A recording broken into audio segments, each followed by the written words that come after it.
magpakailanpaman.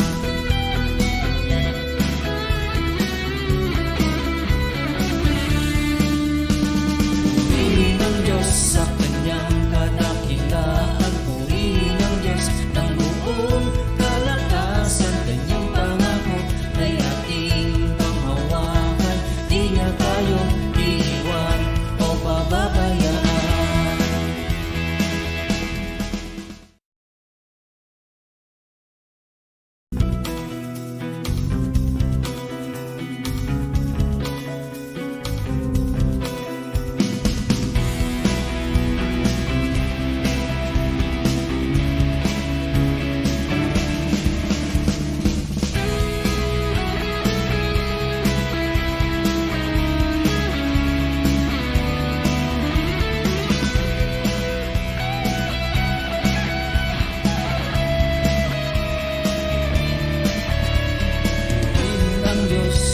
Siya ay mabuti, purihin ang Diyos pagkat tayo'y pinagwawagi, tanging lakas at matibay na sandigan, Diyos na buhay at Diyos magpakailanpaman.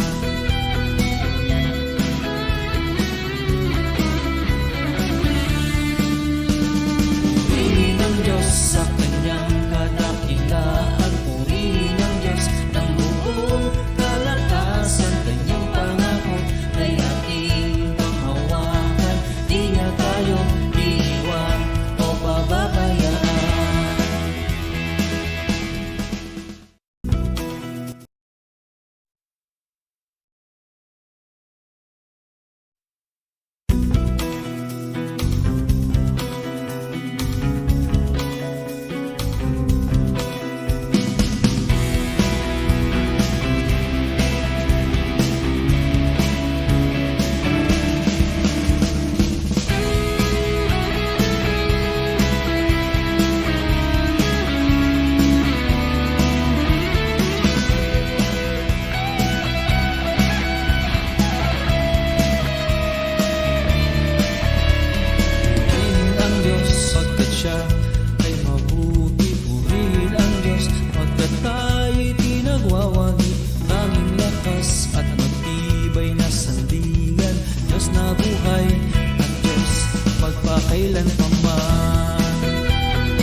ating Diyos ay walang katulad, kapangyarihan ay di mapapantayan. Ating tiyak ay buhay na walang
Isa hong magandang umaga sa bawat isa at ngayon po ay ang unang araw natin sa linggong ito. At sa oras na to ay pag-uusapan natin a series on the book of Romans, no? At sa araw na to ang kanyang pamagat is the servant of the gospel. Okay? So the servant of the gospel. Napakahaba ng talatang ating pag-uusapan. Ito ay walang iba kundi sa Romans chapter 1 verse 1. Sabi dito, Paul, a servant of Christ Jesus, called to be an apostle, set apart for the gospel of God. Sa Tagalog, mula kay Pablo na alipin ni Kristo Jesus, tinawag upang maging apostol at hinirang upang mangaral ng mabuting balita ng Diyos. Kaya sa oras pong ito, tayo po ay manalangin. Hallelujah. Aming Diyos na makapangyarihan sa lahat, salamat po sa pagkakataong ito na binigay mo sa amin. Salamat po, O Diyos, sa buhay, Panginoon, sa kaligtasan, Panginoon, sa katubusan ng aming mga kasalanan. Ama, kami po'y nagpapalinis sa iyong harapan at sa araw na ito, O Diyos, ay sinusuko namin ang araw na ito, ang lahat ng aming plano at lahat ng aming gagawin ay gawin namin, Ama, para sa iyong kalwalatian. Dalangin po namin, O Diyos, buksan mo ang aming puso't isipan na maintindihan namin sino kami at ano ang layunin namin sa buhay, Panginoon. Tunay nga, O Diyos, na ang paglilingkod namin sa iyo, Panginoon, ay taus-puso, hindi napipilitan, Panginoon. Salamat po ng marami, Ama, at dalangin ko po, Diyos, na sa araw na ito, ang mga nagdiriwang, Panginoon, ng kanilang kaarawan, O Diyos, maging ang aming kapatid na si Brother Romnick, O Diyos, hallelujah, na binigyan mo na panibagong taon. Ikaw ang nagbigay ng dagdag na taon sa kanyang buhay at siyang magbibigay, Panginoon, ng bawat araw. Dalangin po namin, O Diyos, na maintindihan niya na ibinigay mo ang araw na ito para nga lang Kanya. Sapagkat tunay nga, O Diyos, ang buhay ay hindi namin hawak, Ikaw ang may akda nito. Dalangin po namin, O Diyos, na masumpungan niya ang kabutihan mo. Dalangin namin, Ama, na sa araw na ito ay maintindihan niya na mayroon nagpapahalaga sa Kanya. Mayroon siyang Ama sa langit na laging nagmamahal, nag-iingat, at lagi siyang inaalala. Salamat po ng marami at dalangin ko po, Diyos, na maging attentive siya sa iyong mga kapahayagan, O Diyos. Naniniwala ako kung makikinig siya sa iyo, ay maiintindihan niya ang kanyang layunin, ang pag-ibig mo, at ang kabutihang loob mo. Salamat po ng marami sa mga kapatid namin makikinig, Panginoon, at nakikinig. Ikaw po ang patuloy na magbigay sa kanila ng panibagong kaliwanagan na kanilang isasagawa sa araw na ito. At sa mga kaibigan namin na ngayon lang nakatunghay, dalangin po namin na buksan nila ang kanilang puso at isip sa iyo, Panginoon. Salamat po ng marami, Ama, sa dakilang pangalan ng Panginoon Kristo. Amen. Hallelujah. Sabi ng Romans chapter 1 verse 1, mula kay Pablo na alipin ni Kristo Jesus, tinawag upang maging apostol at hinirang upang mangaral ng mabuting balita ng Diyos. Sino tayo? Who am I? That is the biggest question. Pag lumabas ka sa bahay mo, sino ka? Pag gumising ka, sino ka? Kapag kaharap ka ng tao, sino ka ba talaga? Alam niyo mga kapatid na marami pong nakalulungkot isipin na may mga tao na mataas masyado ang pagpapahalaga sa mga artista. Ay yung pagpapahalaga nila para sa kanila, ang kanilang modelo ay yung mga artista, yung mga sikat, mga kilala. Kaya lang nakakalungkot, tinatalikuran nila ang kanilang sarili. Na para sa kanila, yung mga sikat lamang ang dapat pinagpapala at siya ay hindi. Maintindihan natin, ano ba tayo? Sino ba talaga tayo? No? Unang-una, sabi ni Pablo, unang-una siya ay isang servant of Christ Jesus. Isa po siyang lingkod ng Panginoon. The word servant there came from doulos. Doulos. Isang servant, isang alipin. Okay? So ano ibig sabihin ito? Servant, bayaran? Sabay binabayaran? Anong klaseng servant ba si Pablo? At ano ba ang servant na hinahanap ng Panginoon? Makikita po natin to mula sa Exodus 25 verse 5 na ang mga alipin, no? May mga alipin na binili sa pilitan. May mga alipin na pinanganak ng alipin. Pero sabi dito sa Exodus 21:5 na iba ang alipin na ito sapagkat ngunit kung ayaw na niyang umalis sapagkat mahal niya ang kanyang asawa at anak, gayon din ang kanyang amo. Sa susunod na talata, verse 6, patutunayan niya ito sa harapan ng Diyos. Dadalhin siya sa pintuan, sa tabi ng hamba ng pinto at bubutasan ng isa niyang tainga. Sa gayon, magiging alipin siya habang panahon. So, ang tinatawag nating doulos o alipin ay tumutukoy sa isang alipin na pinalaya na. Pero, nagdesisyon siya na manatiling alipin because of loyalty. It is voluntary, hindi to forceful. No, ang lingkod ng Panginoon, ang dulos ng Panginoon katulad ni Pablo, ay nag-volunteer. Siya'y tinalaga niya ang kanyang sarili bilang lingkod ni Kristo. Ang susunod, sino si Pablo? He was called to be an apostle. So, tinawag siya to be an apostle, a messenger. Isang mensahero, tagapagdala ng balita. Okay? Ang ikatlo na tinutukoy dito, set apart for the gospel of God. Set apart for the gospel of Christ. Praise God for this. Nasabi nga, itinalaga siya, hiniwalay siya, siya ay dinevelop, siya ay binigyan ng gifting for one purpose, for the gospel of God. Ang ibig bang sabihin nito, mga apostol lang ang siyang magpapayag na salita ng Diyos? No. Lahat tayo. Okay? Sabi nga ho ng Mateo chapter 28, so lahat tayo ay inuutusan humayo. Lahat tayo inuutusan na gawing alagad niya ang sanlibutan. Ipahayag ang mabuting balita sa lahat. Ituro ang kanyang mga utos. Now, tuloy natin. Ano yung tinatawag nating set apart for the gospel? Being a servant of Christ Jesus. This is our primary purpose. Ito ang ating layunin sa buhay na ito. Nang nilikha ka ng Panginoon, hindi ka nilikha ng Diyos para magtrabaho.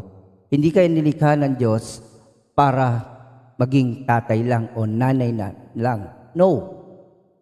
Those are part of our lives. Bahagi yan ng buhay natin. Hindi natin susuko yan. Hindi ko sinabing mag-resign kayo sa trabaho nyo unless God told you. No?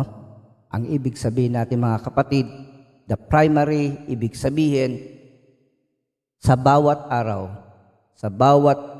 araw ng ating buhay, dapat may pagkakataon tayo na isagawa ang kalooban ng Panginoon, ang ipahayag ang kanyang mabuting balita.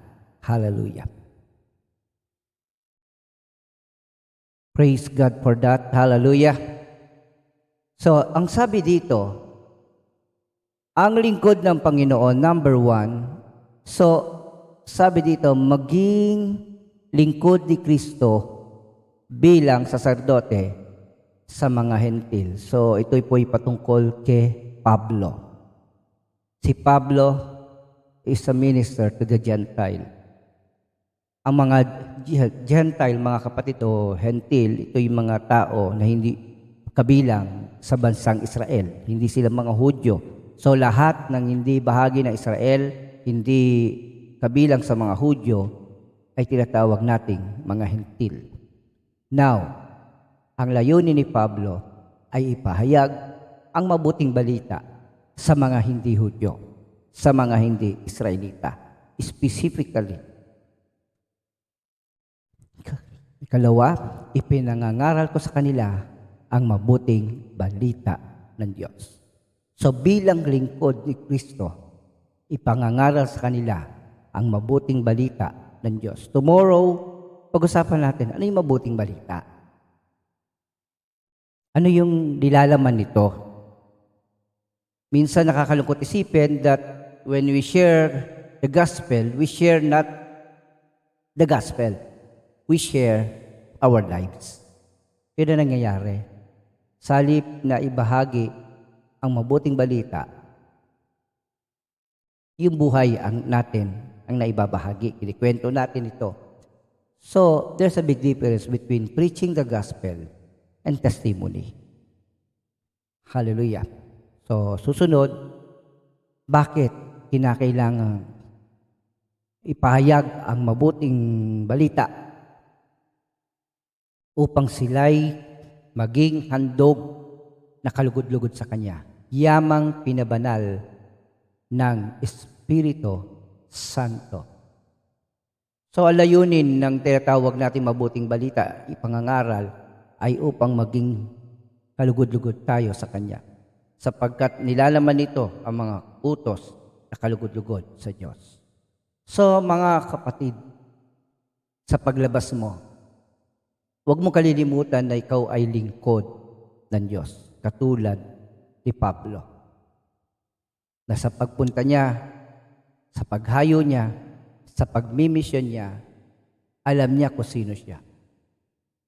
Minsan, nauso yung mga t-shirt na may mga Christian messages. Yung may mga nakasulat na scripture sa damit, sa mga t-shirt. Pagsuot mo yan, pagsuot ko yun, at naglalakad ako sa labas, iniisip ko, yung suot ko ba ay nararapat sa pinupuntahan ko? So kapag nakita ko sugalan, nakita ko hindi magandang lugar, yung t-shirt na yon, sa isip ko, inihila ako palayo. Bakit? Sapagkat yung salita ng Diyos nakasulat doon. Naiintindihan niyo. Pero kapag wala iyon, regular na damit, polo or t-shirt, wala. Wala lang. So, hindi nagiging aware. So, if you have the Word of God daily and you carry it every day, then this Word of God keeps you away from all bad influence. Naintindihan nyo? Kaya nga, ang salita ng Diyos hindi pinapasok sa tenga at nilalabas sa kabilang butas ng tenga, kundi ito'y pinapasok sa tenga at inilalagay sa puso. Kaya kapatid, ano ka ba? Malaya ka ba o alipin? Merong issue, malaya ka ba o alipin? Akala ko ba pinalaya na ako ng Panginoon? Bakit sabi ni Pablo, ako'y alipin?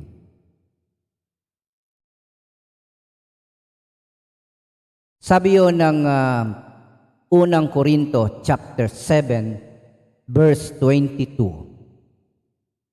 For he who has called in the Lord as a slave is a freedman of the Lord. Likewise, he who was free when called is a slave of Christ. Ano ibig sabihin nito? He who was called in the Lord as a slave is a freedman of the Lord. Siya na dating alipin na tinawag ng Panginoon ay pinalaya na ng Panginoon. Pero kung siya ay malaya na at tinawag siya na maglingkod, then he became a slave of Christ. Yung unang slavery natin, mga kapatid, sa kasalanan ay nakakahiya. Pero yung pagiging slave of Christ, alipin ni Kristo, ito'y dapat nating ikarangal katulad ni Pablo. Ang isang alipin nung tawagin ng Panginoon ay malaya na dahil sa Panginoon. Kaya kapatid, ikaw ay malaya na. Ako ay malaya na, tayong lahat ay malaya na. Gayon din naman, kung tayo malaya na, nang tayo tinawag ni Kristo, doon tayo naging alipin ni Kristo. At walang dapat ikahiya. Sabi nga dito, mga kapatid, am I free or slave? Yes, I'm free to sin, but a slave to Christ Jesus. I repeat, uulitin ko, mga kapatid, I am free to sin, slave to Christ Jesus. Marami nagsasabi, free will, pastor. Free will. Kapatid, sa totoo lang, nakakalungkot isipin na ang being religious ay galing sa konsepto o idea ng free will. Ibig sabihin sa araw na to may karapatan tayo na mamili ng tama o mali, sumunod o hindi. Yan ang pagkakamali ng marami sa tinatawag nating free will. When you accepted the Lord and surrendered your lives to the Lord, hindi na free will ang sinusunod natin, kundi God's will. Kaya tuloy lumabas yung konsepto na kaya ka naligtas kasi tinanggap mo si Kristo. No, naligtas ka dahil sa biyaya ng Diyos. Naintindihan mo ang mensahe at tinanggap mo ang Panginoong Jesucristo.